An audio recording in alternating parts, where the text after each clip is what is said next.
Hi, good evening. Well, welcome to tonight's event, the Augmented Society. My first question to you, before we'll start off, is if you could please come forward, because you'll make me and the other speakers feel so lonely and cold here in the front. So, could you please come to the front? That will make the conversation afterwards so much easier and better. That's terrific. Thank you, guys.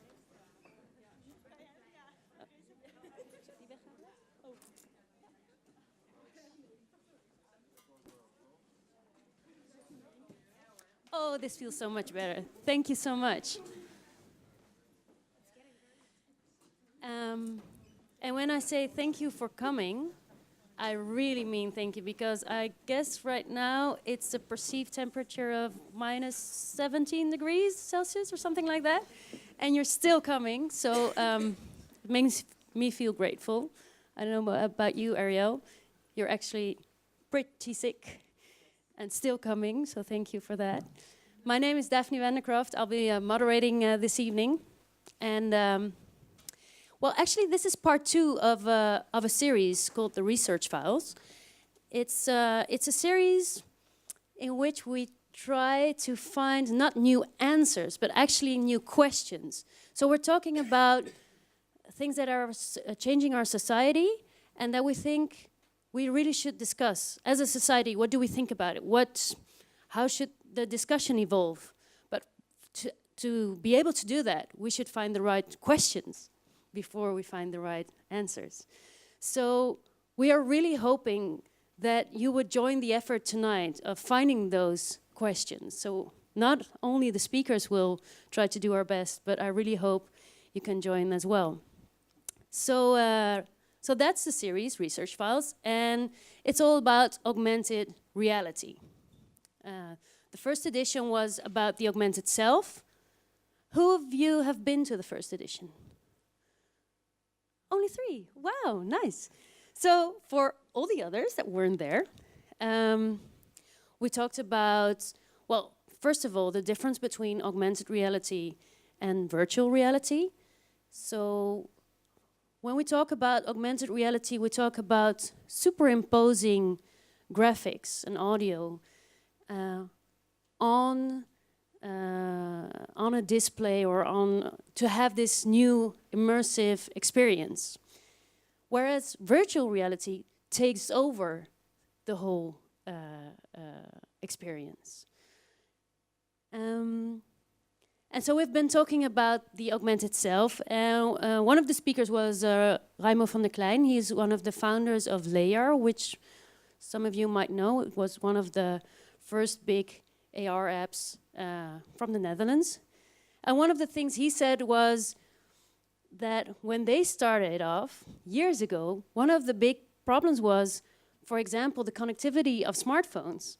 Like your connection wasn't good enough to have this good quality of AR.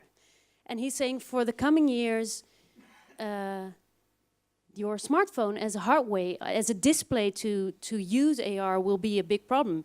So he's looking forward to having glasses or other technologies that will lessen the burden to use AR technologies.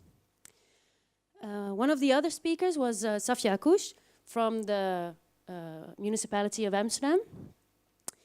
And she works for the chief technology officer. And she said, we don't know where we're going.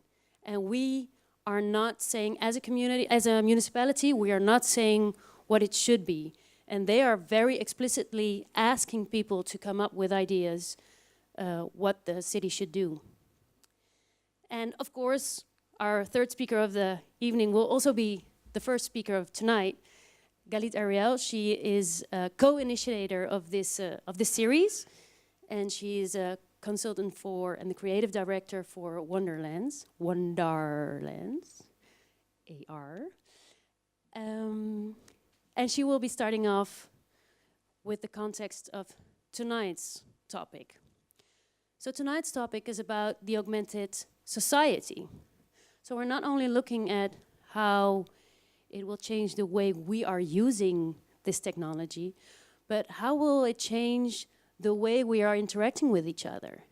How will it change our perspective on public places, for example?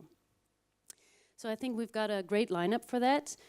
Galit will introduce it. Then we have interaction designer Klazien van de Zandschulp, who is also co-founder of Lava Lab and has a lot of great examples to show you and to give you ideas of how we could use that technology and what it means and what it can, what effects it can bring about.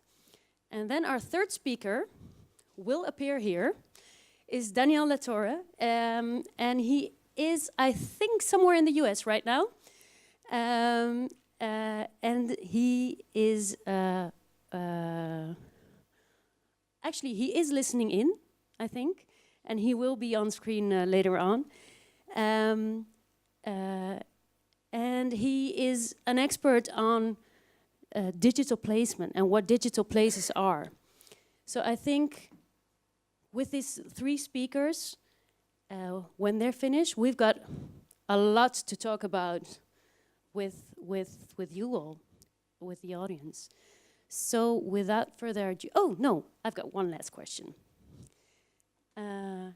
Could you please turn your smartphones on silent mode, if you haven't done it already? And you know what? What is your background? What brought you here tonight? Oh, well, actually, I'm a visual designer at a digital agency here in Amsterdam.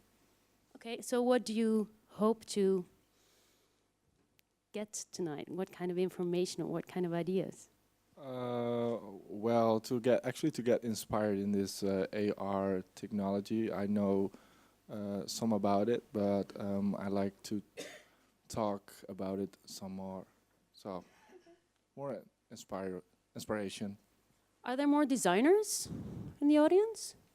Yes, one? You are colleagues, right? Yeah, I thought so. I thought so. Engineers, maybe? No engineers? Other people with a technical background?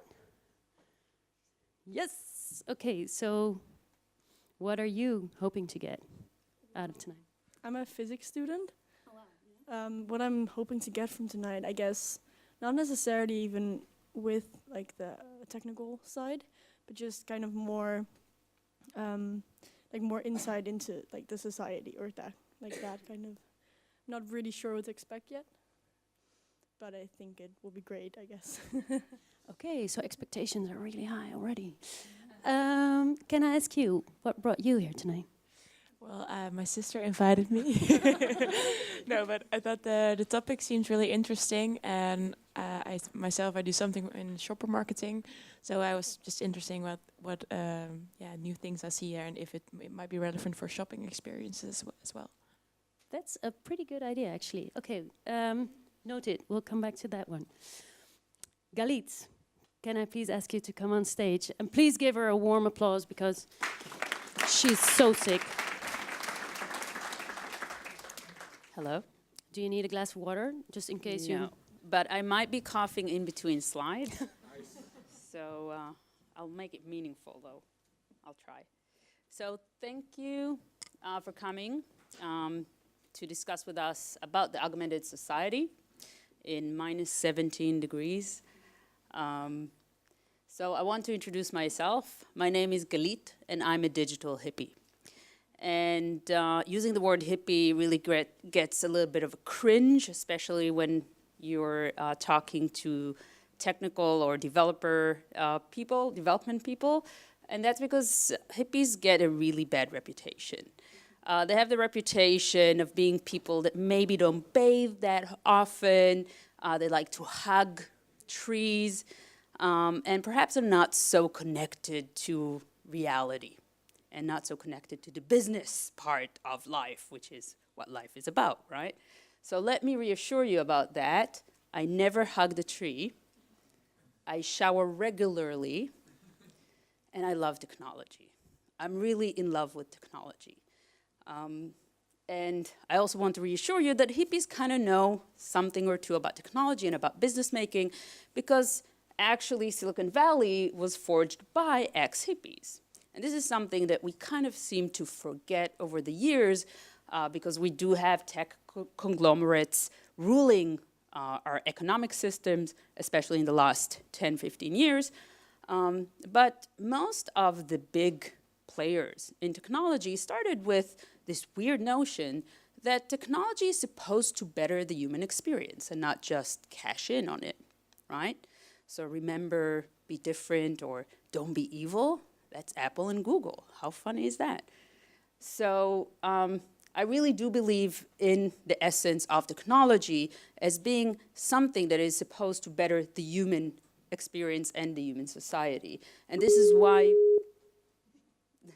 why I'm so obsessed with augmented reality in specific, because this is one technology that by its definition is meant to amplify, elevate, or intensify our reality. It's such a beautiful notion, right? And a lot of people tend to confuse augmented reality from virtual reality. So for the sake of the people that weren't here last time, I have a magic slide that will help you decipher it. And it's just a quick overview about the virtual continuum and the immersive space.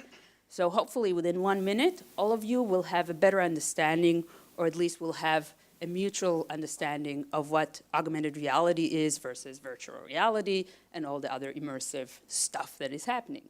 So we start with physical reality. That's quite an immersive platform. We all known it, hopefully, for most of our lives. And it means that we have physical content that is experienced in physical space, right? That's pretty clear. Then on the other side of the spectrum, we have virtual reality, which is kind of the mirror of that. And that means that we have digital content that is experienced in a digital space. And what that means, for example, is when you have a 3D video game that you experience via your headset. So you have digital content that you experience via a completely digital space. And then in between, we have the magical mixed reality. And in it, there's primarily two big technologies. One of them is augmented virtuality, that most people refer to as VR, but it's slightly different. And augmented virtuality is basically the 360 videos that we know. And what happens there, you actually take physical reality content and you experience it in a virtual space. So if you have a 360 of Mount Everest and you experience it through a headset, you actually took content from the physical world, but you're experiencing it virtually, right? And then, my beloved, my precious, augmented reality, which does the opposite thing. It takes digital content and layers it on top or within the physical space, right? And that content could be audio, video. It doesn't have to be visual, but we mostly refer to currently to the visual aspect because it's easier for us to understand. So Pokemon Go, theoretically, is augmented reality because we added a digital layer on top of our physical space. Is that pretty clear? Okay. The one thing to add about augmented reality is that this projection is not augmented reality, although theoretically it is digital content within a physical space, but because it doesn't really interact with the physical space, it doesn't react to it, it's not considered as augmented reality. It's something, I would say, in between here, but outside the mixed reality. Right, so now it's pretty clear.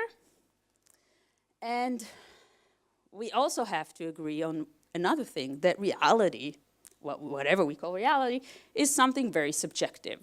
First of all, it very much depends on how our personal brains interpret our input, but much of it is not just the cognitive perception of it, but the social and cultural interpretation we give the input that we're given. What we experience as a male, a female, a first world person versus somebody from another culture might be something very, very different. And the idea that reality is something subjective is something that Niccolò Machiavelli, one of the first political science thinker, realized very early on. So this Renaissance man kind of understood that you can actually use mass media and information in order to subvert opinions and social consensus, right? And what he understood is mass communication can be a really great tool to shape social public opinions. And this is something that has been used pretty much till today. And actually, this is something that has been intensified by technology, because the more interactive technology becomes, the more it becomes like a mirror and less like a window. And in these terms, a media that is a window is a media that allows you to see through or have different perspectives or more information, while a mirror technology means that we have an interactive relationship with it, right? That the public starts to shape the medium itself. And we see it, of course, with social media a lot, because in social media, the content is driven by the user almost completely, or at least we want to believe it is. So we are now in a completely different environment. And something else that is helping to shape society and technology is the rapid globalization and urbanization processes that are happening. We are living in a petri dish of technology and interaction where we collide with other people. We need more communication. We live in much denser societies, and we need more layers and systems to decipher them. So we're having this really accelerated process of technology that shapes our narrative, and we're living really in a digital society, no matter if we're in first world or in third world.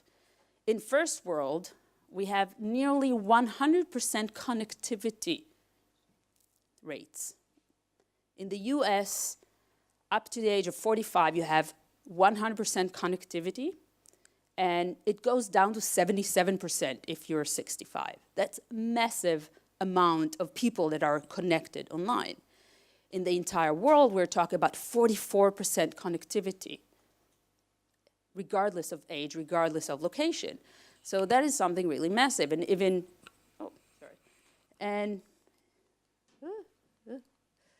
and even in Africa, we're talking about a 20% increase in this year alone of connectivity. And these numbers only rise. So we are truly a digital society. And beyond that, we are a mediated society. We are so used to have technology filter our experiences that we actually find it very, very difficult to experience anything without having technology to document it, to capture it, to send it to other people. So I don't know if any of you knows what this image is. Yeah, that's the inauguration of the Pope in 2016, the holiest event in the Catholic Christian community. And, you know, and I understand the emotion of needing to capture it, but this is kind of significant of what a spiritual event looks like in our era. And once we'll get to the next step, which is the augmented step, where technology might not just be something that we look through a device, but something that is truly embedded in our environment, we're really talking about a shift of narrative, of what reality really is. And a lot of people are talking about this euphorian, utopian, wonderful experience where everything will be accessible and we'll just be on holiday because the robots will do stuff for us and we'll be able to summon everything. And of course, the other part is talking about this terrible, terrible dystopian future where everything will be surveilling us and we will lose all connection. And the truth is, it's probably going to be a bit of both. But what is even more important for us to understand that now is really the shifting time. And this is a time that we kind of have to start talking about technology in a serious way. because it's no longer something that happens elsewhere behind a screen. It is something that is happening and embedded in our everyday lives and societies. So let's talk about 3 elements that are relevant to our societies. So on the social demographic system, because this is also what reality is, we really moved to a state where we really trust tech. Tech is so embedded in our lives that it actually changes national and political paradigms, right? It might sound funny, but the integration of social media and the World Wide Web actually changed national identities in a very dramatic way. Because people are now beyond their city, they're beyond their physical border. They can approach and they can connect to any environment, to any culture, to anyone else in the world. And this is something spectacular, because now we have the youth talking about themselves, and I'm saying the youth because I am not one, unfortunately, but even I think about myself as citizen of the world, right? This is something that is pretty new, citizen of the world. And part of it is very much related to the accessibility that the World Wide Web has given us. So we start defining ourselves in different ways than before. And governance is not just about having a passport or having a political power. Governance is also something that is very much related about defining cultural and political narratives. So if in the past we had a political system that could tell its citizens, this is what life should be like, this is the value system you should have, this is what economy should look like, now people with a click on the button find alternatives and maybe doubt that. And this is why in some regimes they have specific firewalls that don't allow these kind of narratives to penetrate their systems because it threatens them, right? Or they reshape them if they want to.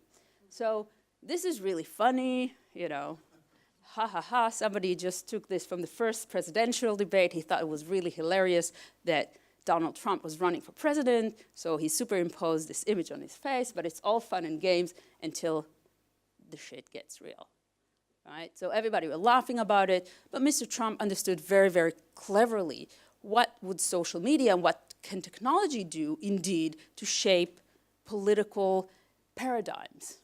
And he won the presidency, while everybody else were laughing. And while he was talking about fake news, Mr. Putin understands technology very well, and he talks about who's going to rule the world next. And he says, whoever rules artificial intelligence will be the nation that will rule the world. And he's talking about one element of artificial intelligence. He's talking about the computing power. But this computing power on its own is not much. What happens when we can fake reality in real time? So this is from 2016. This guy is actually superimposing whatever he wants over a real image of Mr. Putin, and the outcome is that. This algorithm is much more sophisticated today, actually. So again, this is haha funny until you see it on TV or until you see it in your real life, happening in real time. And what do we have to believe if not our eyes and our senses, right? It's real for me, so it's my reality. And we have the other social demographic issue, which is the new digital tribes. So we talked a lot about connectivity, and that's one aspect of understanding technology, but the second aspect is to really have it embedded in your everyday life. And there is a younger generation that has experienced augmented reality and experienced technology in a way that we have never done before, and they know how to navigate it. And while people snub millennials or Generation Z and say, well, you know, they're just lazy and they just like, you know, to have superficial content, I disagree with that. I think what they have managed to do is they managed to eventually understand technology as a tool, and don't underestimate them, because they are using social media and they are using technology to change political narratives. And they will be the one to decipher the real from the fake, hopefully, while the older generations are still trying to hack it. And the biggest question out of all of it is who will be in charge of the third space? Will it be the individuals? Will it be the digital natives or the digital immigrants? Will it be the governments? And it's a question that nobody can answer. And I've even been in the Dutch Ministry of Foreign Affairs, and they asked me, what is the answer? And I was like, I'm really terrified that you don't know that. Because governments and legislators are actually quite scared to step in. They're scared because they were told that this is not their space. The digital space is not theirs, it's ours. But are we taking ownership on that as citizens of the digital space? I don't know. Because we also have things that change profoundly, which is value systems. Because we moved from valuing physical stuff to non-physical things, and to services, and now even to experiences. It's becoming less and less tangible to understand the value of things. What are we paying for? Is it the actual thing? Is it subscription? Is it access? Is it an added value? This is a big question that all the big brands and the big technology companies are trying to figure out, and it's changing more and more rapidly. So these guys are not queuing up for food. They are not waiting for anything else but a little black device. And it's not even the device, it's not even the object, it's what it offers to them. It's the value of being the first one that can experience it. It's the access that it will give them to other worlds. And this is something also really interesting. And this is not just about branding, it's really about different value systems. And about the fact that we can get great coffee now everywhere. Now, I love that. Personally, I'm very happy with that. But I challenge all of you here to tell me, where is this coffee shop? Where is this hipster sitting? Is it Europe? Is it the States? We don't know. Because what this unbelievable access also gave us was the flattening of our society, because now we have access to everything. We have access to cultural cues, we have access to food that we never knew existed, and we have access to really cool latte everywhere. And actually there's a coffee crisis happening now because we're over-consuming it. So there's a lot of agricultural crises that are happening because of the kind of food that hipsters made us eat. And we're laughing, but it's actually not very sustainable. And also what happens, when these great initiatives come to our lives. So this was something that was placed by Snap and Jeff Koons, great artist, really like him. And they decided to put one of his sculptures in AR in Central Park. And people thought, wow, that's a great idea. We're putting art in AR. Some people didn't like it. Within 48 hours, they graffitied the artwork. And again, we're laughing. We're like, this is really fun. This is what art is about. But who owns this artifact? And who owns the space that this artifact has been put in? I know it's a digital artifact. I know we only view it through a screen. But who will decide what to put in my third space? So great that it's art. Today, tomorrow it's beer. Who's going to decide on that? Who's going to legislate on that?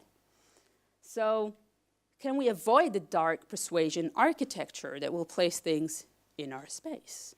Will we be able to? We are so used to have everything for free, right? We're so used to have access all the time. And of course, there's the way we use technology. So we all know this posture, right?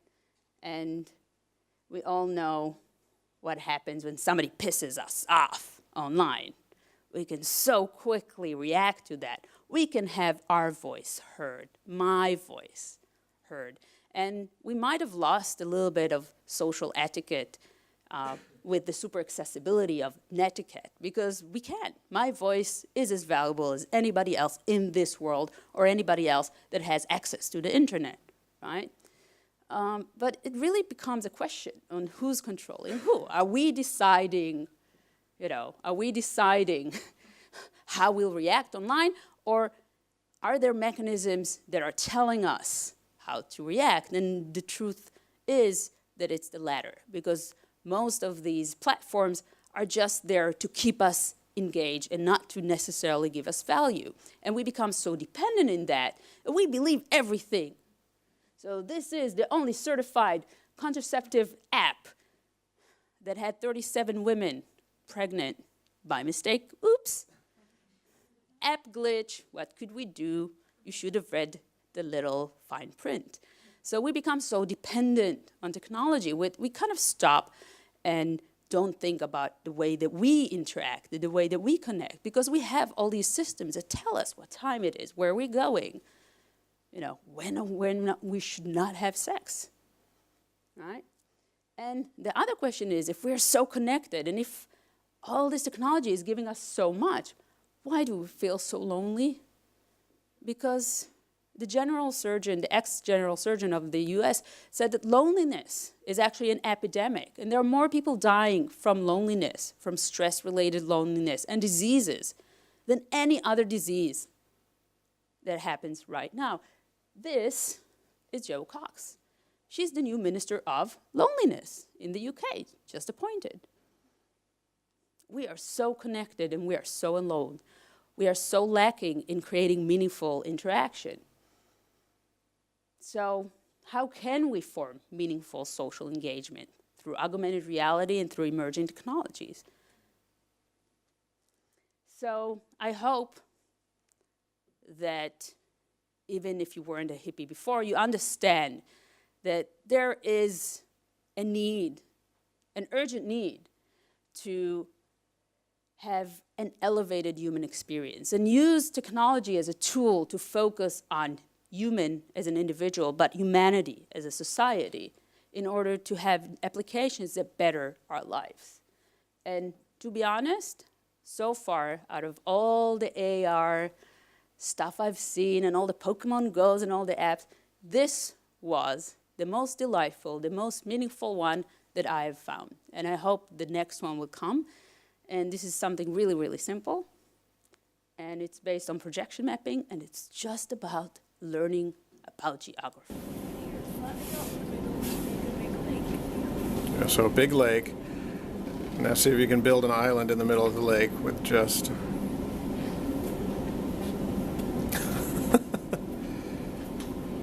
with just volcanic ash falling in one.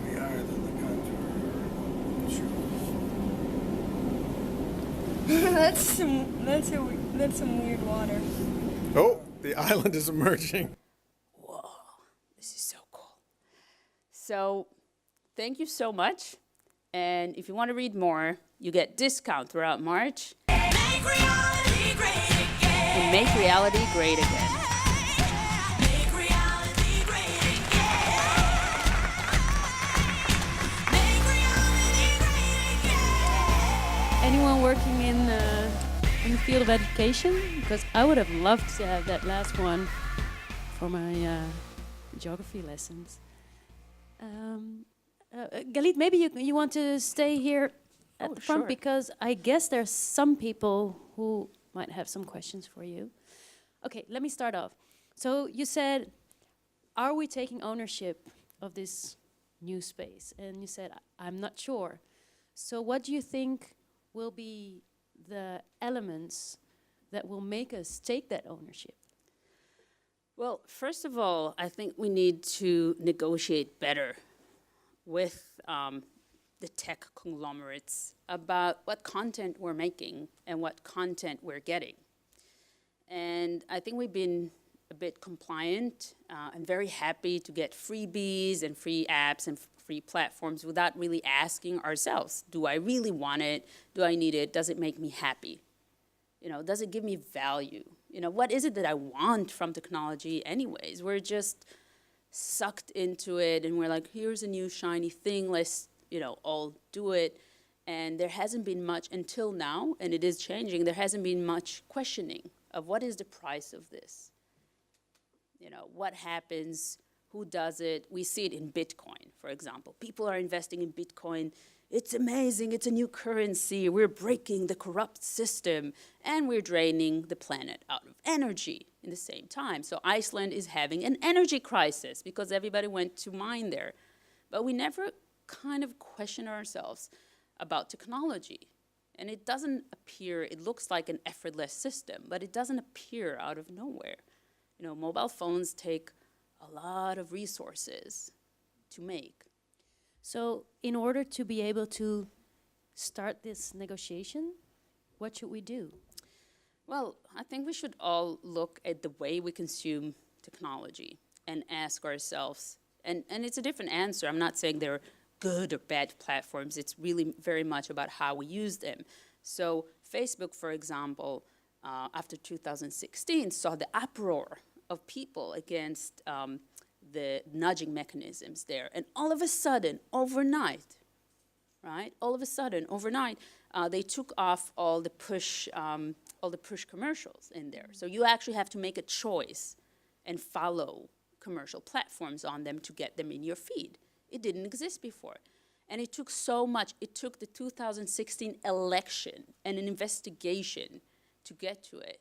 And I think, you know, by the time that happened, this was on us as consumers, as users, that we never asked and we never really put it up. Maybe we moaned a little bit in our feed, but nobody did anything about it until it was too late. And that wasn't even us. What do you mean? It wasn't even us. It wasn't the uproar of the users. It wasn't the uproar of the users. It was legal investigation that happened and started questioning, what is this dark UX happening and where is it leading? Nobody stood up and asked. Should we look up to our government and ask them to change these platforms? I think so. Or can we do it by ourselves? I think both. I think we disengaged, we kind of given in, we kind of like lying, floating in this beautiful ocean of technology, and we don't ask our government about their digital policies. You know, what are you doing to protect children, to protect users from conglomerates? We don't do it. We don't think it's their job, which is wrong.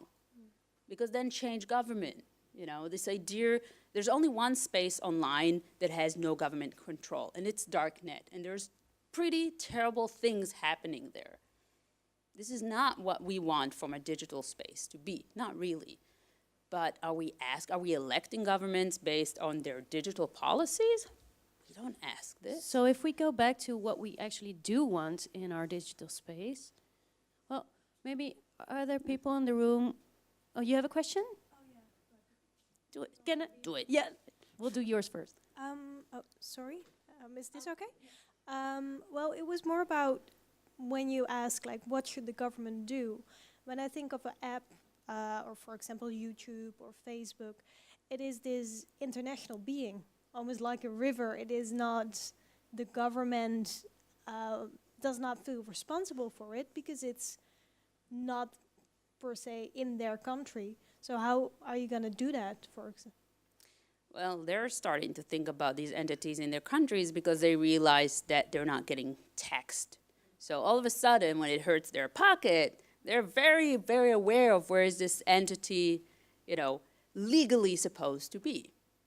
And there are countries, actually, it's again, part of the illusion that we are told, like, the government can't do anything about it. And I'm not saying the government should. I think we should just ask ourselves, again, who owns this space? Who should? This is a question. Who should do it? Because if we say it's not the government, we can't do anything about it, really, or we don't, then we do leave it to the big boys. And all they want is our money, really. Unfortunately, that's all they want. They want our data because it's worth money, and they want our money because it's worth money. And I love Apple. I really love Apple. I'm an Apple girl. But they are making, since 2014, I think, more money. Their revenue is bigger than the whole state of California. And that is one of the richest states in one of the richest countries in the world. This is one company. And they're sitting on it on cash. So are you saying they don't have any triggers to make sure that technology can be really inclusive and really social? Because I mean, I want to be the advocate for Apple now, or maybe for Facebook. Like it's been in a very bad. It has a very bad image right now, but in a certain sense, it has made us more social than we were before, right? Did it? I guess you don't agree. Well, again, for me, you know, it very much depends. It made us more social in certain ways, so we have more connections, or we believe we have more connections, but the question is, are they meaningful?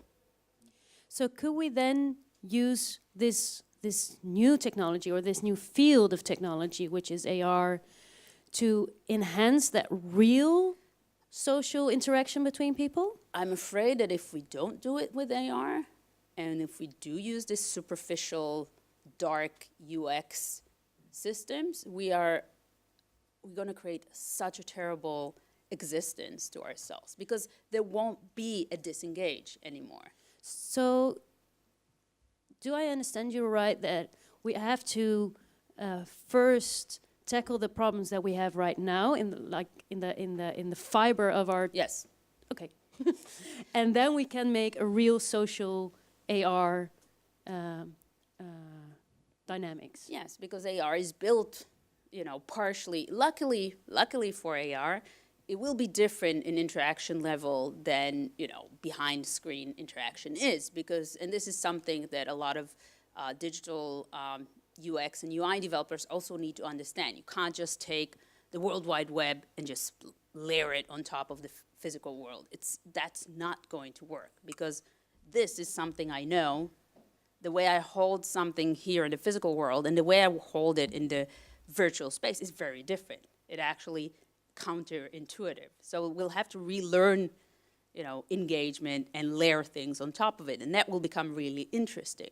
But if they do try to attach a value to everything and make everything taggable and buyable, and this is probably one of the first applications that people also came to me and come to a lot of people that I know in AR, is like, imagine if we can see something and we can buy it online. Da-da. I'm like, can I enjoy it here before I buy it there? Because We have a shopping marketeer in the room. Huh? You know, and it's fine, you know, it's fine if I want to do it and I'm curious, but when everything has a price tag on everything you look, what will be the value of anything? And is it something we really want?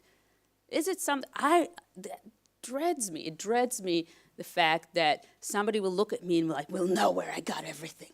And not because, you know, what I wear is special, because I will become the sum of all my data. And this will be the value of what I'm doing and who I am. And that is just sad. And I'm so glad that Klazien van de Zandschulp is here to give us some examples of how technology can be used for the social values and to bring that up. So thank you, Galit, for now. We'll ask you back later on to the stage. And I didn't cough once. And you didn't cough. That's true.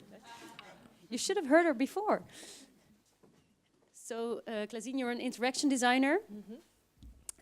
Also the co-founder of Lava Lab. You will talk about that a lot afterwards. But you just told me before we started that you've been working on AR for like already 8 years? Yeah, I think so. I'm trying to come back, but I think about 8 years, yeah. So you're officially one of the true pioneers in AR. Well, I don't know about that. I think AR actually exists already for a long time. But if you talk about mobile AR, like you mentioned before, layer, then yes, I guess so. Okay, we just called you a pioneer. It's true. Thank you. It said, so it's true. Please, go ahead. Okay, thanks. Yeah, so I'm Klazien, part of Lava Lab. And as said, I'm an interaction designer, and I prepared a presentation with some cases that I worked on that I think fit and suit the best with the topic of this evening. And Lava Lab is part of Lava Design Agency here in Amsterdam. And Lava Lab is a design and technology lab where we, for instance, organize meetups almost each month. This is our space in Amsterdam North, so you're very welcome to drop by. But I'm not going to talk so much about that. I made a presentation with 2 topics. First part is social engagement, and the second part is social etiquette. And with social engagement, I mainly mean places like location-based augmented reality. Actually, 2 projects are already quite old, but I think they do show very much how AR can add value in telling a story, and in this case specifically on a location. Because, yeah, so if you look at this GIF, I think it shows very well. We have our phone, we look on our phone, and we have the world around us. So how does that intertwine? How do we connect the two? You probably have seen these kind of images before, where people have specific sidewalks to, look on your cell phone, where you are also actually connecting with the world. You are very social on your phone, but how does that phone connect to the world around you? So that is what I researched in these cases. The first one is called Virtual Story of Resistance. It's at Dam Square, at the Bijenkorf. This was a project for 4 and 5th of May of the Liberation Day in the Netherlands. And they are all about telling the story of resistance during the World War II. There was one story that they didn't know how to tell. They knew very little about it. They knew there was an act of resistance happening here at the Bijenkorf. And what happened is that a resistance party was hiding in the night in the warehouse. And in the morning they threw pamphlets from the roof of the Bijenkorf. They asked permission, but they didn't get permission to do that, like really physical pamphlets. So what we did is we built the story in augmented reality, and that's what we all were, it was like a reenactment of this virtual space, a virtual story. What the pamphlet said, you will see it in the movie, but it's in Dutch, so I'll explain first in English. On the pamphlets it says, Jew or no Jew, we are all one in this battle. And yeah, I will show you first the video. So if you understand Dutch, you can hear the story as well. And the video, by the way, was shot on iPhones from 2013, so hence the pixelated video. Toen eind april 1942 de Jodenster werd ingevoerd, maakte het illegale blad de...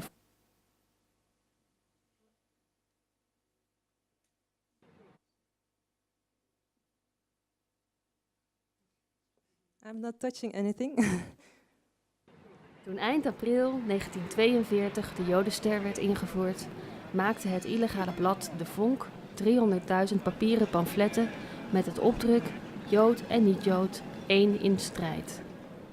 Een gedeelte liet men van het dak van de Bijenkorf naar beneden dwarrelen, in het zicht van de hoofdkwartieren van de SS en andere Duitse diensten.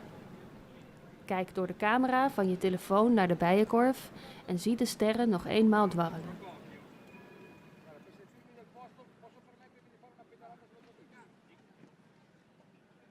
So as you can see, the pamphlets were really falling down the roof. It was quite simple. But you can also imagine it's quite effective to really see on this location the pamphlets falling down again. So we gathered around. We had one like launch moment, which I think is really interesting because it also creates more a social experience. What was really interesting here is that old and young people all came together. For young people, it was quite interesting because it was like a new relevance to a story from that old history. But also for older people, it was quite an emotional moment because they were really, seeing again the moment that happened. Another project I was working on together with Sander Veenhoff, an AR artist, is called Zo Niet Dan Toch. It's a virtual festival.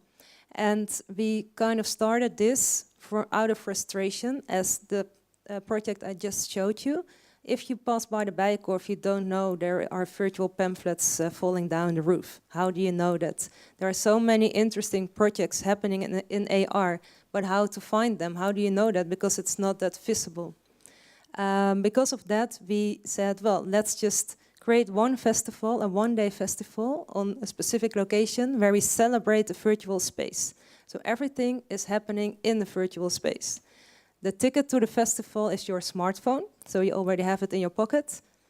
When you arrive, you get a booklet, like in a festival, with a table of contents, a program. Some are all day long, some are on specific timings.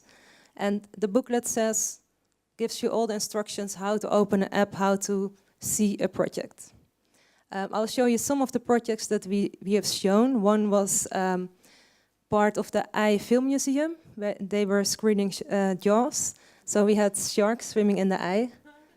There was a location-based video about this neglected fountain in Buikslotermeerplein. We had gnomes whispering dirty stories in your ear in augmented audio. And also a location-based game where you start naked, and by visiting specific places in Noord, you learned a little bit about the location, but also you start dressing yourself with objects. Kids in the neighborhood of Buikslotermeerplein were able, if you have been there, it's quite a gray area. They were able to cheer up their area in the virtual space by drawing. So all the drawings were staying there, so they were all making a one collective virtual drawing. And as you probably know from festivals, we also had a music program.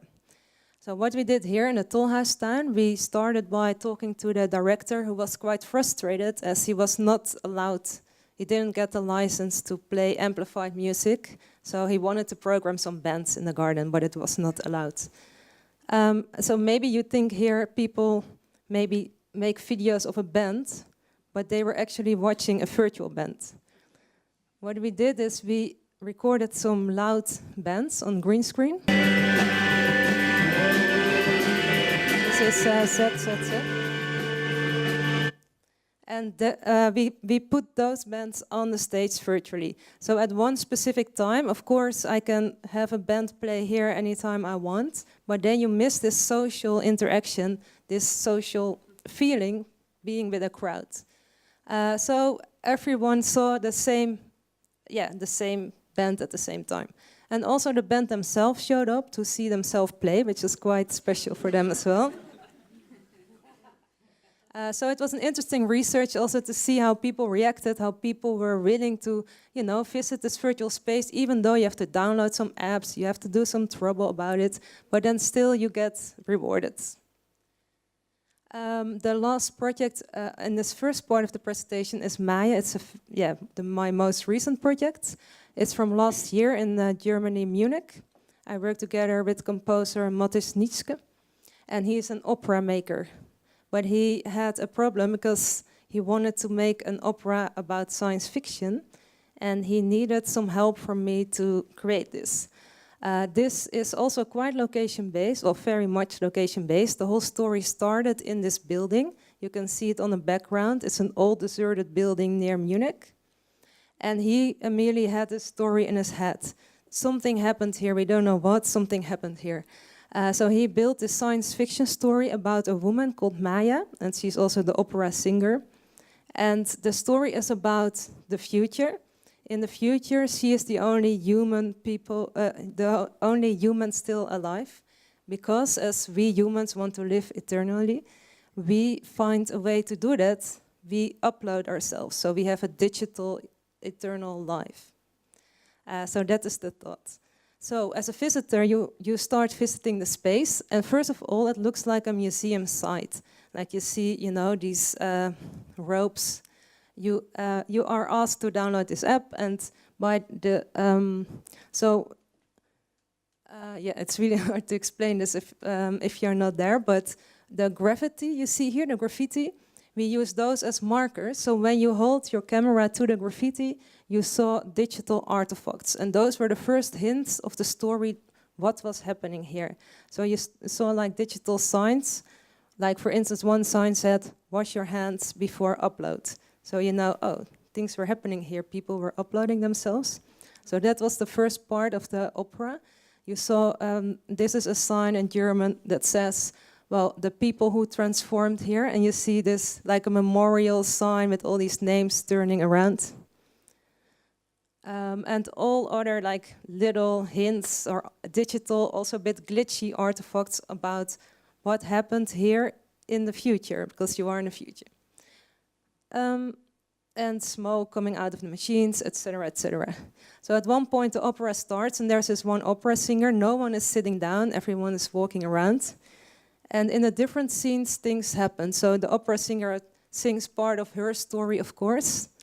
and she appears on different weird locations. And also the AR changes. At one point, these ovens that you saw become like, you can look inside and you see these illustrations, these animations that become more and more like pixel and digital. And in the end of the opera, your smartphone turns black and the torch turns on, and you are asked to follow Maya, the singer. So that is also, I think, an augmented reality. As you are, you augment what's going on around you. So you follow Maya by the torches, and at one point, when Maya dies, also your phone dies and turns black. So that was the end of the performance. So yeah, it's quite hard to explain the story because, of course, you should have been there.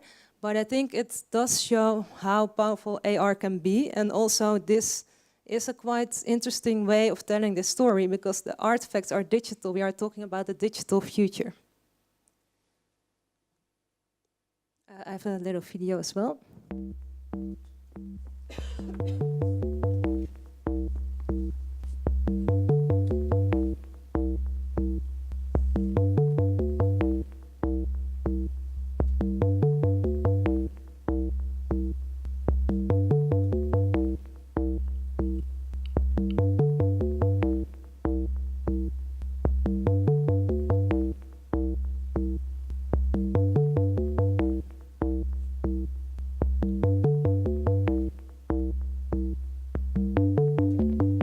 Von lateinisch corpus, biologisch gesehen das materielle Erscheinungsbild eines Lebewesens, das den Menschen oder das Tier von seiner Umgebung unterscheidet, egal ob tot oder lebendig. Der Aufbau des Körpers ist eine Disziplin der Anatomie, die der Körperfunktionen und der im Körper ablaufenden Stoffwechselprozesse eine der Physiologie. Okay, so that was the first part. The second part of my presentation is about social etiquette, rituals. I'm going to show you two projects that are not, maybe you will not really recognize them as AR, but I think they also kind of augment our lives. But also, I think it adds to the topic of today. Well, first of all, I'm talking about rituals. Well, it's a very bright screen suddenly. With our smartphones, and Galit also told a lot about this, we are growing a lot of new rituals, like new rituals of social interaction with each other, or a swiping gesture as a ritual. So there are so many rituals I can think of. And maybe this is maybe one of the rituals that you recognize. So many things that we did not know before we all owned a smartphone and want to use it all day. But also we start with the smartphone, start talking more and more to also the technology itself, like artificial intelligence or bots. And the bots start talking to us, and the bots become more like humans, but also we become more like the bots. So it's all kind of starting to intertwine. In this I use a lot, and my main ingredient is a smartphone in most of my work. And here I like this GIF because it resembles food. My last project was also about food and technology. I even had people licking or eating from a phone. And this is not his own phone, but his neighbor's phone. But this is a long project I won't show right now. I want to dive more into our space.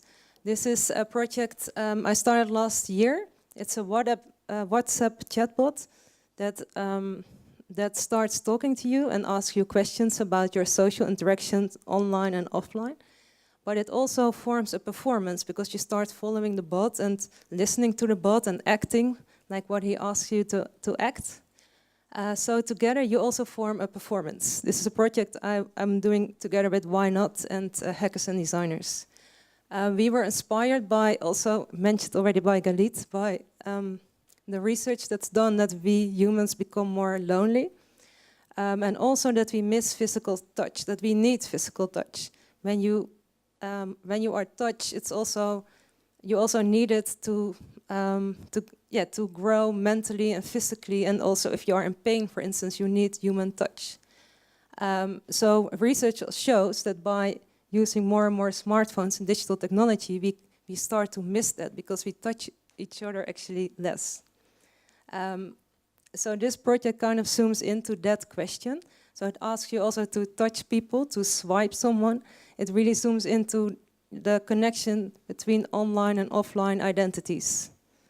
I also have a little video that shows a little bit how it works.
So a lot of people start very uncomfortable. Do I have to swipe and touch someone? But at one point, when you get over this like drempel, like barrier, you kind of also get into the social experience.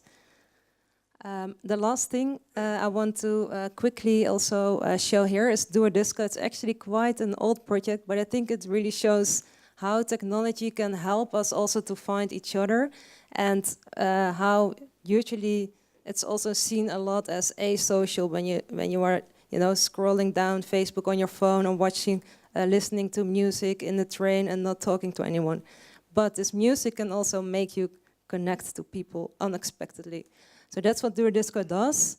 It's a silent disco, but it's also a game on your smartphone. And there's only one rule: find the one other person that is dancing on the same track. So there's always one person with the same track. So you have to find your match. And the leaderboard shows, it's also a game, so there's a winner. The leaderboard shows the score and who is winning. So that is Do a Disco, and that was also my presentation. Thank you.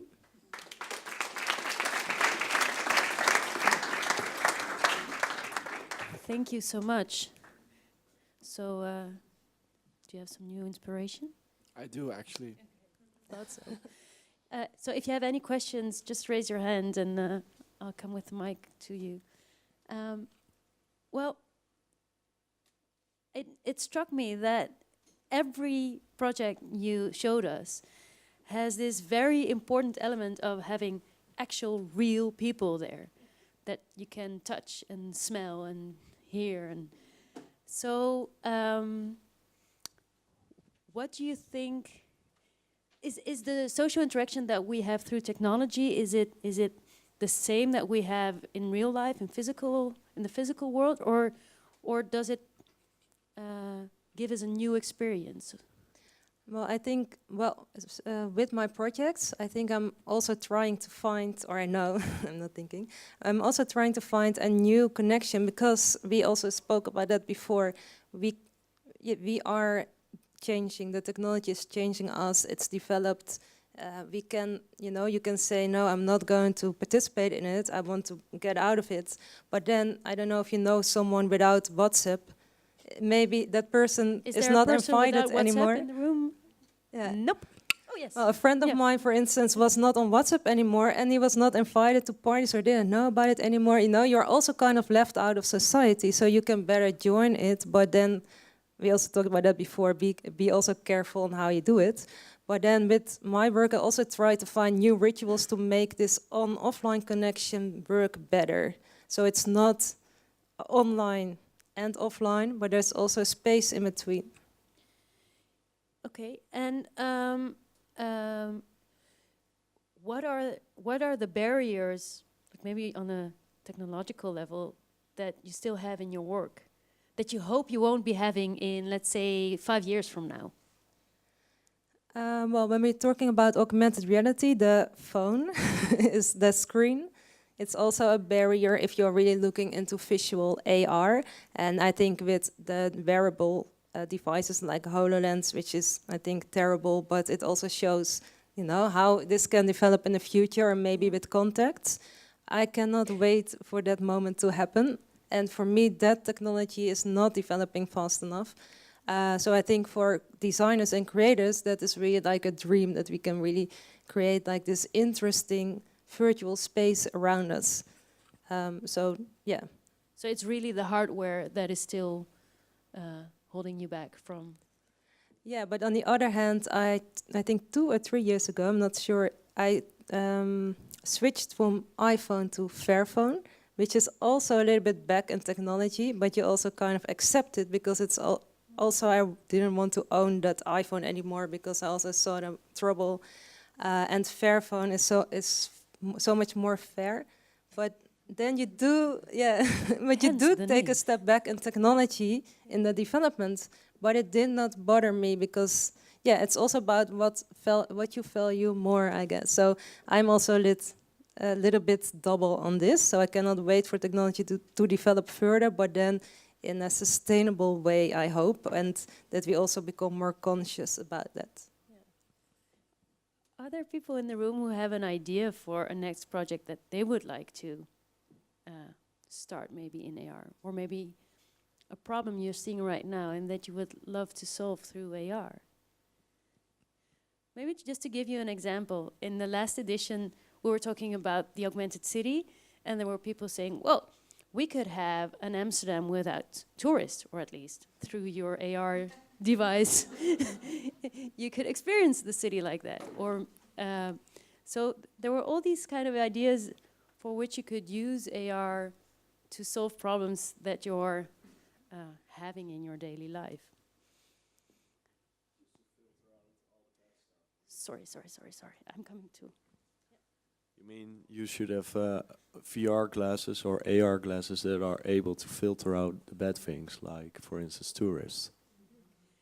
That could be.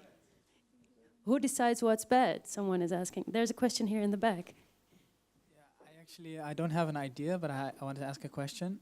So I work in the financial industry, and I'm wondering if you see any applications possible for there. So for banks, in my case. Do you have any ideas or suggestions, or don't want to put you on the spot, or if anyone else over here has an idea? Maybe someone in the audience has an idea. Bitcoin. Yeah, someone should really work on that idea. Oh wait, you want to specify your question? Well, no, I don't want to specify. I mean, we're already working on such a thing. So we're building a game, basically for children to know how to deal with money, because everything is virtual right now. So this is like an issue. So that is something we are working on. But I was just wondering if there were any other applications. Yeah, I would say there's someone with an idea. Sorry, Klazien, go ahead. I would say a tool or an app that creates also a matter of awareness on what happens to your money. That's something that, for instance, I would really like. Yeah, because it's so, you know, it's such a big corporation, banks, you have money, there is money, what happens to it? So more transparency. I think that can be interesting. Yeah, I think it would also be very cool because most money is now transferred digitally, to see the money you're, or to perhaps to just see a stash of the money you own in your bank account. Or maybe smell it. I would love to see a stash of money that I would own. Yeah. Sorry, 1 second. Yes. To come daarop aansluiten. A classmate of mine, he did a project, something with that. He made a pinpas, a bank card, sorry. And he worked with magnets. So, for example, it always feels the same if you are paying €5 or 500 euros. But with these magnets, you get another feeling. That, yeah. So, and what education do you do? I study interaction design. Interaction. There is an interaction designer in the room. Yes. So, Klazien, I would suggest that we'll go to the next speaker now, and we'll ask you back on stage afterwards. Thank you so much, Klazien, for now. Klazien van de Zandschulp. Because I guess he is ready, right? Daniel Latorre should be appearing to us right now. First, there's a logo of a commercial enterprise. Yeah. Yes, Daniel, there you are. Can you hear us? Hello there. Yes, you can. So good to have you. Hello. Hello. Let's all wave to Daniel just to make him feel. So, Awesome. first of all, let's start. Where are you right now? I'm currently in Raleigh, North Carolina. Okay. All right. How's the weather? But I'm normally based in New York, but I spend about 25% of my time or more traveling for different projects and clients. But I'm currently actually spending time with family after spending a lot of time away from everybody. Okay. So just to give you an idea, it's minus 17 degrees Celsius here in the Netherlands, in Amsterdam. So, but still we've got a full room. Very nice. And I think you've been hearing everything we've been talking about up until now, right? I have been, yeah. So thank you so much. Daniel, you are co-founder of the Digital Placemaking Institute. And maybe... Yes. I guess you can talk us through what digital placemaking actually is. Yeah. So I have a short presentation to kind of explain digital placemaking and some of these other concepts and the approach to augmented reality that we would take. So I can go over that now. Thanks for inviting me to be virtually present. I was just there for the Placemaking Week conference in October. So I was recently in some of the same seats that everyone is in right now, and also talking about placemaking meta standards or data standards for placemaking work that's digital, and had amazing conversations with a lot of folks in placemaking around the world who had gathered in Amsterdam, which was itself its own sort of learning lesson, being in a very more humanistic city compared to a lot of the cities that we were coming from. So, so let me just switch to the slides here. So if we can maybe go to that first slide.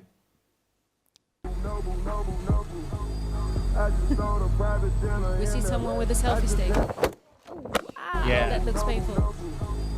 So let's go to the next slide.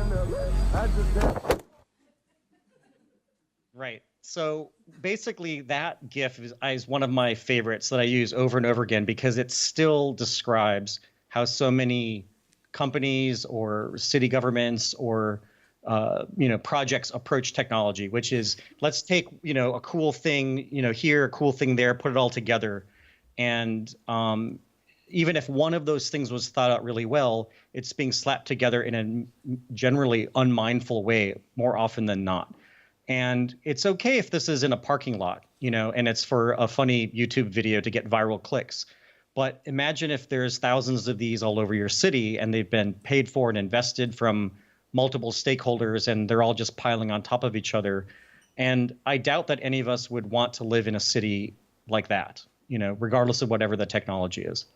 And this isn't to say, that we don't want experimentation. It's that the more complex technology is, the more there are ethical considerations that are really need to be taken into mind and to be assessed.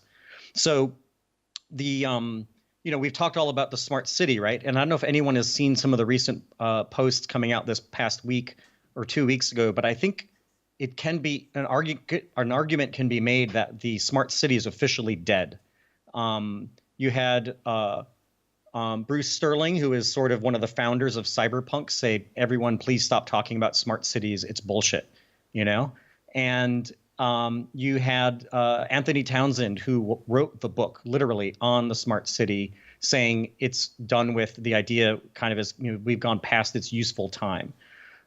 So conceptually speaking, the smart city is dead, whether you're talking about version 1, version 2, version 3, the humanistic city. There's all these different versions of the smart city to try to hide or conceal or downplay the fact that a very technology-centered approach has a lot of problems, which is what both of the presentations before this talked about in different dimensions. So if we just move to the next slide, another point here is that there's a lot of talk from the sort of technology VCs and startup founders and billionaires or oligarchs now saying, we need to go faster. How much faster can we go?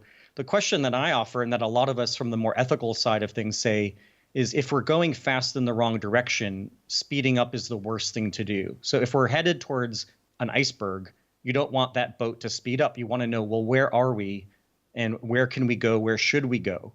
So if you think about the climate condition, the climate situation, there's a carbon calculus, that kind of has a reality envelope that we need to consider. That is its own sort of arbiter of the sphere of possibility. In every city that's a waterfront city, which is a good portion of the human population on the planet, needs to be thinking about this bigger picture about the environmental reality of living on a finite planet, right? We don't have unlimited growth on a finite planet. That's a sad fact that a lot of people, moan about and wish they didn't have to hear, but it's an inconvenient truth. So let's skip to slide 6 here. And so the simplest way to explain digital placemaking is to say that it's 21st century placemaking. And what is placemaking then? If you go to the next slide, and this is sort of the classic definition, which is that it's a collaborative process about shaping the public realm to maximize shared value. And it's more than urban design. It's about looking at developing creative patterns of use and paying attention to the physical, cultural, and social identities that define a place and support its ongoing evolution. All right, so that's a very different picture right there than what your standard answer is of the smart city oftentimes. So if you go to the next slide, kind of just to make it a short version of this is to say that if digital placemaking is also about 21st century placemaking, where we're in this society that is filled with so many technology options and energy for technology innovation, placemaking then requires that we have and make wise choices about the technology and all the other options. Some of them are timeless and much older options for how do we make our cities together. So augmented reality, of course, is one of the newer ones. And I've done one project with augmented reality because as as just mentioned, we're in its infancy. So the good thing is all of you who are here in the room, we're all pioneers, if you will, because we're at the very early stages. Our minds can always imagine way faster or far further ahead than whatever the engineers can do. And this is a good thing about imagination, but it's also a trapping because oftentimes our imaginations aren't place-based and we're not thinking about the actual lived worlds of the people that we're planning to give some technology towards, right? So if you go to the next slide, I'll show you a project that I just did last year.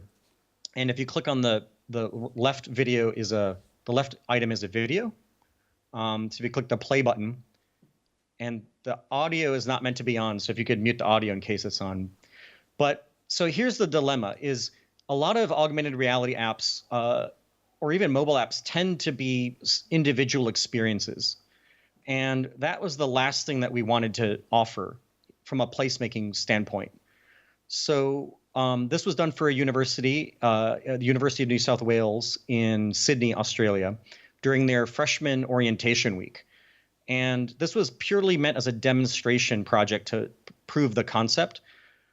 And the basic idea here is that we had these QR codes on these tags throughout the campus that referred to sort of famous animals that had happened to be on the campus at one point or another in the past. And the campaign was about finding a friend. So because you can't really take a selfie, we made the animals large enough where you couldn't really get a selfie with this AR object because they're too large. So in order to have a photo of yourself or to share it, you needed to find a friend in order to take that photo of you or for you to take a photo of them. So in the augmented spatial reality enforced or prompted a social interaction.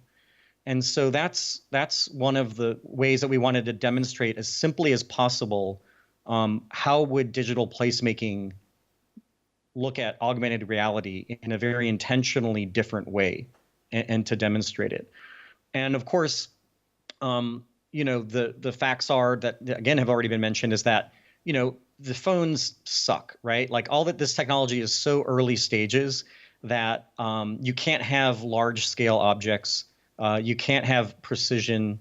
Only recently, with the AR kit and with what Google is going to be launching out on the Android platform. Also, GPS is very fuzzy, but now there are new, sort of the next generation of GPS, which is one of the core technologies that we all take for granted, is now going to be going down to an even more orders of magnitude more precise, which is good for a lot of creative options, but of course introduces a lot of ethical questions about very increasingly precise tracking. So let's switch to the next slide here, and I'll just briefly kind of explain, zooming out back to the placemaking context. So here on slide 10, one of the things that we think about from a spatial context, and this is one of the things that I'm fascinated, where I really think augmented reality and digital placemaking have some very interesting paths to explore versus, say, virtual reality, which is literally the most hyper individualistic antisocial experience from a spatial physical sense, especially about that lack of touch that was just mentioned, which is really important.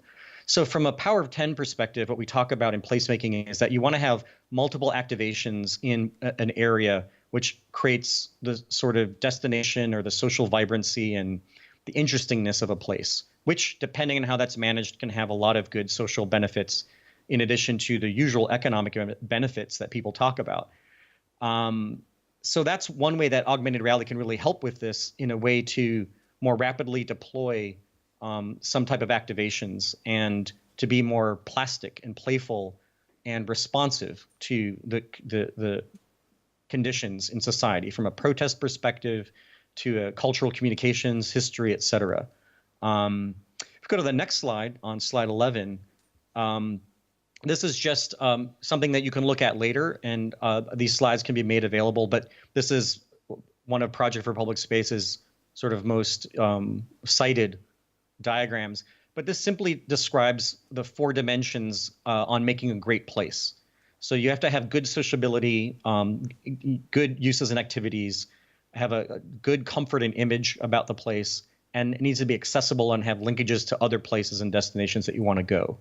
And then the inner and outer rings represent quantitative and qualitative dimensions that you can look at. So one thing for your work is, you can look at this and have it be a tool to help you get into a more authentic and deeper awareness of what is the spatial intervention that you're going to be working on, and how can you still keep it ethical? How can you keep it authentic? How can you keep it respectful of community, culture, place, values, and skills that are available? So to kind of wrap up here about digital placemaking in this augmented reality standpoint, this is sort of one of the bigger ideas. If we go to slide 12, a lot of the discussion about technology often focuses on the technology itself or the feature or the benefit. And if you go to the next slide, oftentimes people will say, but wait a minute, what about design thinking and the design constraints and aspects? That's the answer. And yes, that's definitely offers more context, but it's not enough. So if we go to the next slide, you have to understand in a lot of these contexts that there's layers of values. There's use value, exchange value, symbolic value, which is what we talk a lot about in media studies and graphic design and media anthropology and things like this, semiotics. And that's just this other thing that is another context that is very meaningful, that if you ignore, you're going to miss out on opportunities or rub up against problems. If you go to the next slide, on slide 15, then there's the present contested reality, which is always shifting, right? So in the US right now, the fact that we're armed to the teeth like barbarians with guns, changes a lot of the ways different projects might consider public space and violence. So an artist, let's say, that's going to do a project about safety, women's safety in public space, the current context of the United States with the gun violence and the visibility of it right now is different. Or about immigration in Europe, right? Public space in a period of contested, racism and immigration offers a different contested context to a place. So if we go to the next slide, on slide 16, this is part of the way that we've described what digital placemaking is, which is that this 21st century placemaking, because it's going to be and already is starting to be so often threaded and woven together with digital technology, is that really those of us that are in this room, the different creators and governance people who are involved in funding or making or regulating technology, it's about mediating culture in place or curating cross-cultural realities.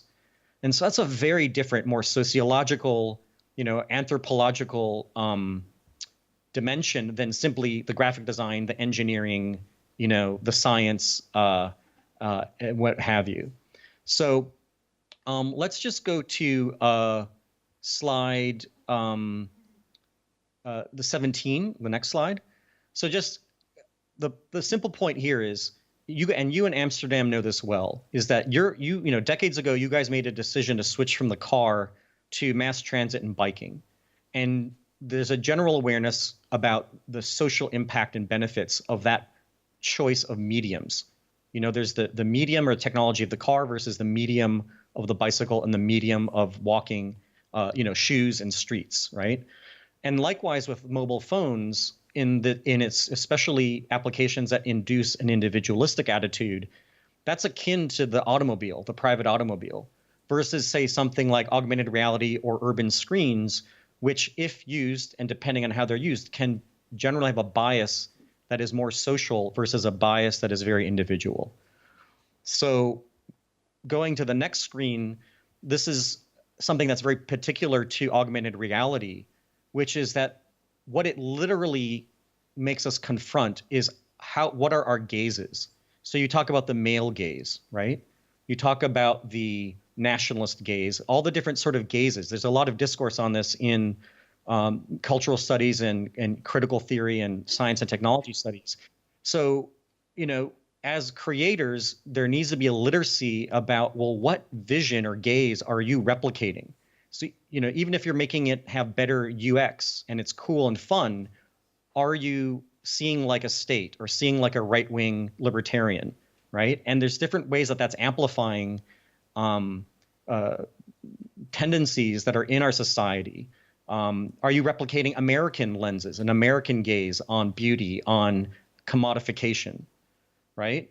Versus what is the sort of wisdom that is developed in the Netherlands, and how can you maybe make that more visible to other people who say their cities can't change, right? Because we're not Amsterdam, we can't change our cities, so we're always going to have cars, right? This is a big myth out there. So this is something that AR is, I think it's a threat or a challenge in AR, but it's also a really good opportunity if we can be very intentional in waking people up to the different gazes that are otherwise unseen. So then lastly here, I'll just say that, another sort of shorter way of saying this is that you can't get Jane Jacobs outcomes with Robert Moses methods. Or to maybe make it into a European version, you can't have Jan Gehl outcomes with Corbusier methods, And yet a lot of the technology hype, basically its gaze and its vision is a Corbusier or Robert Moses vision. And so a lot of the technologists who aren't trained in urbanism and sociology and political science and semiotics, they're embedded with a lot of ideologies that they're not critical of. And so a lot of the suggested uses that they have for AR are oftentimes replicating or relying upon these methods. So it can be sort of infecting us with these other ideologies. Lastly, here's some tips, and I have some online that I've shared elsewhere. But one way, if you have a project in mind that you're working on right now, or that you've just completed, or that you're envisioning, there's a number of sort of assessments that you can make to kind of check yourself on, is your project digital placemaking, or 21st century placemaking, ethical, socially responsible placemaking. So a couple of these here, I won't go through them just for the sake of time, is it contextual to the place? Otherwise, what we have, and this has happened with a lot of urban screens and digital screens, and light projection sculpture. So you have like the Vivid project in the Nuit Blanche, type of events, and they end up being like carnival. They're just, the same gimmick is being thrown in all these different cities. Find us appropriate service. And it is very against the context and culture of the place. It's not designed to be adapted to or responsive to the local culture. So it adds a generic element to everything. Another one here is, does it increase face-to-face interaction, which I think has been very loud and clear tonight by all of us talking about this. And is it connected to existing community goals, or is it mentoring? How are you increasing the literacy, the wisdom or the compassion of people that you're working with?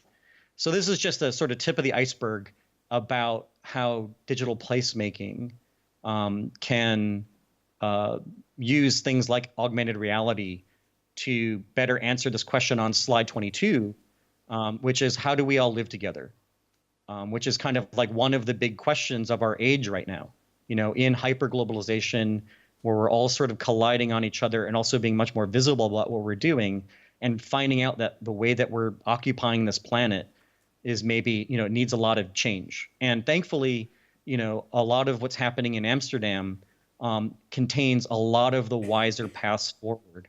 So I'm just trying to offer some of the sort of international experience that I've had, and as a way to basically encourage what a lot of you are already thinking about in terms of ethics and responsibilities with this creative action.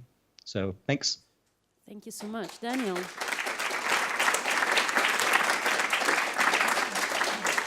So now we still have got some time to do a Q&A. So I would love to ask Galit and Klazine to come to the front, and so that we can all ask you a lot of questions.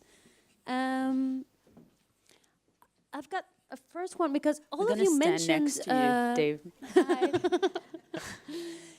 all of you mentioned touch, and I thought it was really interesting, because when I think about AR, and I just realized it when you mentioned touch, is I'm really thinking about it in a perspective of seeing primarily. So Klazine, maybe you can elaborate on the way you think touch can enhance that experience. Yeah, I think you all know yourself, if you see something or someone touches you, it does something with you. Maybe you already get goosebumps thinking about it. It's a very powerful sense. And yeah, we have so many, also the sense of smell is so many times underestimated how powerful it is. And how we perceive the world is all about touch, smell, see. It's not just seeing. A lot of AR is thought about just visually, a layer on this, through this screen, which is actually quite uncomfortable and small, and you have to hold up your hand, which is also not that comfortable. So yeah, I think it's very interesting to work with more senses, and to also create and make people aware on how powerful that is also in storytelling. If you are in a VR environment, you see a virtual hand and you feel it on your someone also really touches you in real life, then it really does something to you. And Daniel, because what Klazine mentioned is like the real touch, adding to the technological experience. So could we also use augmented touch? Well, so yeah, that to me is less interesting. One of the problems that we have in our cities is there's a lot of alienation, or a sense of this, especially in the United States. We are, exporters of individualism, right? And there's and you alienation. Did a good job on that. What? Say again? And you did a good job on that. Yeah, yeah. And not to knock Americans down, but when you do touch Harvey Weinstein, it's sometimes Oh. not the way that you're supposed to touch, you know? So there's also a Yeah. boundary there. What does a touch really mean? Yeah, I mean, so yeah, this is the, I mean, so to me, what's more interesting is, you know, if you're doing augmented reality in public space, you are also then becoming a spectacle because it's like, what is that person doing? And if you are inducing social interaction and saying, hey, come here, you know, can you take a photo of me or take a photo with me or with other people? You may be holding hands, you know, around each other, or there may be games or simple game-like mechanics to create some sort of connection that breaks down this barrier of this false sense that we're all separate from each other, rather than the reality, which is that we're all very connected. And so I think there's a what's the word? There's a way to broker a reset what is intimacy in a you know, respectful, civic, democratic intimacy, right? There's so many opportunities for that. So that, like the teledildonics and all of like the virtual types of touch, whatever that are out there that people have been talking about for years that keep, you know, that to me is why try to reinvent what is already missing and available right in your own corner on the street or in your plaza? Yeah. What's possible right there, which would offer a deeper meaning. And well, we were talking to each other before we started the event tonight, and there was a discussion about the use of audio. Galit, you said you're skeptical about what audio can add to the I was experience. skeptical about it, but I'm a little bit cautious about the hype that we're having about audio is the next thing. Audio is actually not such a new way to interact. It's actually quite an ancient way that we used to interact in the beginning of technology and pre-technology. So I'm not surprised, you know, when people are like, it's all about podcasts. And I'm like, radio.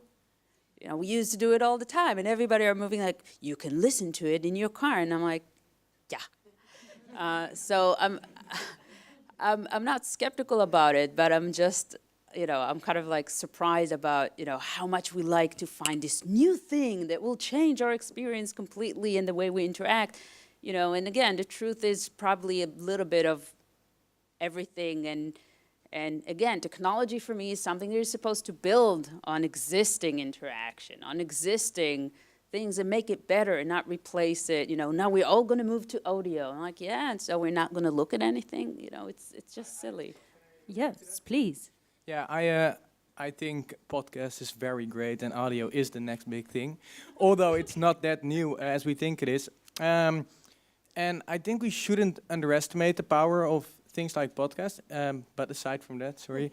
Can I ask you, what's your background? Why are you so enthusiastic about podcasts?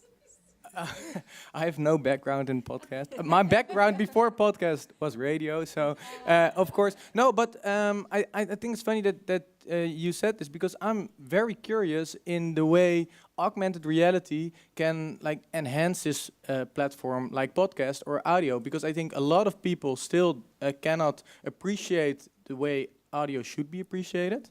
And I think, I don't know how, but augmented reality can really play a role in that in the future. So I'm wondering what you think about that. I completely agree. But again, I think what happens with technology, and that happened with like the visual nudges we had, we try to hijack everything and like funnel everything into like one technology that will give us the solution. And it's a little bit of a pendulum effect.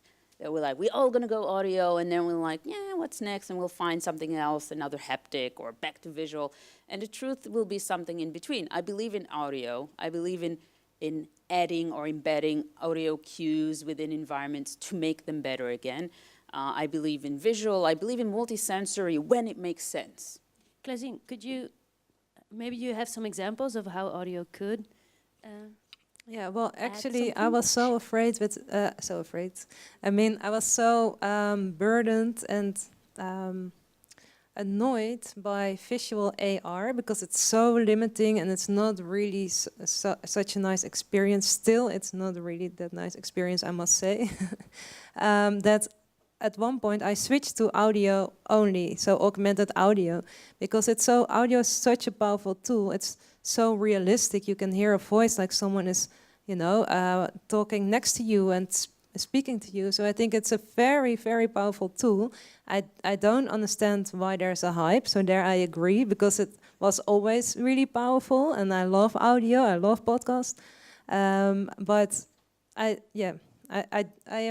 think audio is more powerful than visual augmented reality as we know it now. And how So come there I it is don't more agree. powerful? Yeah, but what I just said, I mean, the visual AR is still so limiting on the phones on how we can experience it now. Then I'm now talking about augmented reality on mobile phones. So that has purely to do with the state of the art of the technology. It hasn't have to do with how we experience it as users. Let's say that in 5 years from now, we don't use AR through our mobile phones, but we have these beautiful Yeah, lenses that you just talked about. Yeah. Would the visual part be more powerful than audio by then? I don't think so. I think it's the combination of both. I don't think we should talk about that as different things. With the visual AR on your mobile phone, there's most of the time also audio involved, of course. I'm just saying that I think the audio itself is still more powerful than visual AR on mobile phones. All right.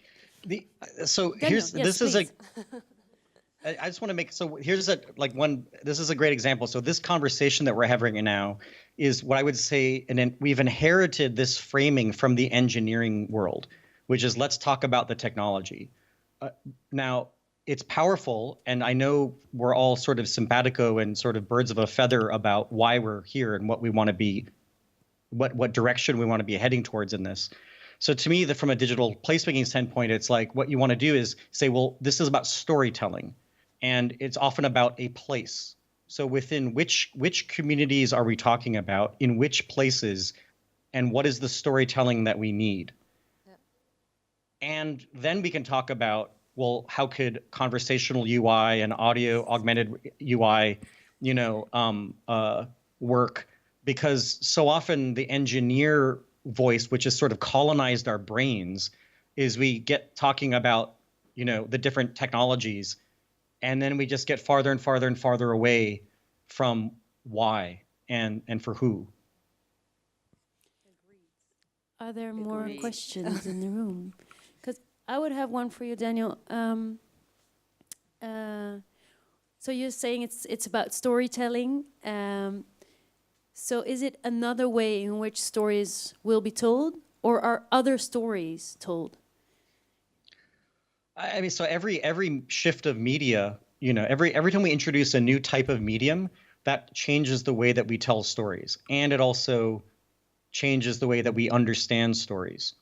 So this is, I think, part of our dilemma right now. As Galit was talking about in the U.S. election, there's this sort of reckoning with, oh my God, look how social media is affecting our consciousness.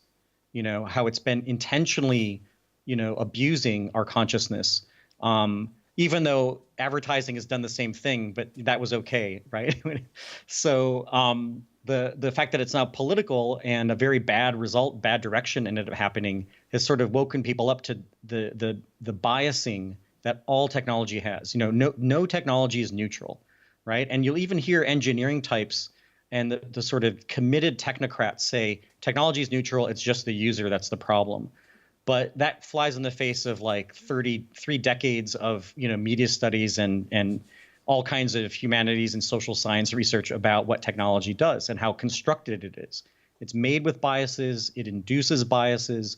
So this is why I think like these type of discussions that you guys are holding here, where there's this more critical inquiry into this, is what's needed. It's not really a technology problem. That's relatively easy. We just get frustrated that the technology takes longer than we want or something. But the bigger questions is about how is this affecting us? And then therefore, as designers, this goes back to the question why I say, how do we design our life? Or how do we not even design, but how do we live together, right? And what's our relationship with each other, and how is technology affecting that? And how can we better understand that or be literate about it, so that we can ensure that the outcomes are intended, rather than blindly walking into a lot of unintended consequences that in fact are actually quite knowable and well researched. So, Sorry, if I yeah, can add to Galit, that. sure. I think a big part of it, and this is where, again, I'm putting it back in the audience, is that technology has been built for decades to fill market gaps. It's like, what isn't there in the market and how can we fill it? And very little has been done to really investigate what are the needs of the user and the needs of humanity. And this is where, we need to voice it out. Because if we say this is what we need, they will build it for us. Because they do nudge, they do want to please us. This is their business structure. But if we don't ask ourselves, what is it that we really need technology to do for us? Not what is it giving us or what can it offer, but really ask ourselves, am I missing something in my life? Maybe I don't need it, maybe I do need it. What is it? If we don't ask, if we don't give the answers, they will give the answers to us, and we'll believe them, unfortunately. Yeah, and it's say this is they. Who is they? You they, asked, right? Well, right now, unfortunately, is the big platforms, but it shouldn't just have to be them. It's anyone So that when you're is saying the able big to develop. platforms, just Google, you mean the Facebook, big five? Amazon, yeah, Okay. Alibaba. I mean, there's actually more. Because then I am wondering if they are building what we want, because so far they are mainly building what they can make money with, which was also discussed before. Yeah. I think they are reactive. I'm seeing reaction. It's not throughout, but there is reaction. And what the big platforms are doing, because they are unfortunately too big to truly innovate, they are purchasing all the startups. This is how they're growing. And the startups are the small, entrepreneurial, reactive platforms. And if we have more startups reacting really to our wants and our needs, and they got swallowed by the big ones, because I don't have a solution on a global So structure. revolution will start by startups. Revolution will start by us, and things reacting Well, but there's to also us. I think, but startups also need business models. Yes. Based on our needs. Well, there's also regulation. I think one thing that really point out, again, this is where Europe is sort of leading the world, is you have the GDSR? GDPR? Yeah, so their governance is So catching up. Maybe I should explain. The GDPR is a new European regulation about data protection, general data protection regulation, which is like the new privacy laws that we're going to have from May 1st on, also in the Netherlands.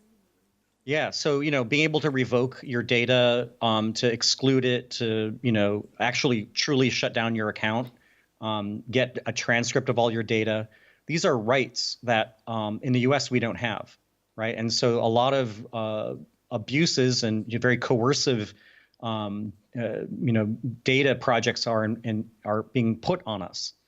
So in Europe, so there's this other vector that I think is emerging that is really exciting, is this sort of the innovation that comes from really wise regulation that says we really value privacy, or what else do we value, right? And putting in the regulatory boundaries, and typically that's when better innovation is created, which is what we've seen with, say, aviation, right? The reason why planes are the safest form of travel is because there's a lot of regulation that requires that level of safety, which in most countries does not exist for the automobile, which is why you have, tens of thousands of deaths as a seemingly acceptable reality, which is absurd, All right, so I'll wrap it up for tonight, because I think there's a lot to discuss still, but we're going to do that with maybe a glass in the hand downstairs at the bar. So Damn it. Sorry. Oh, and we'll think about Here's you, one Daniel. for you. No. Cheers. So the revolution will start, first of all, through us voicing our needs that startups can And governments and change. ourselves. And government can make that level playing field for those entities through regulation.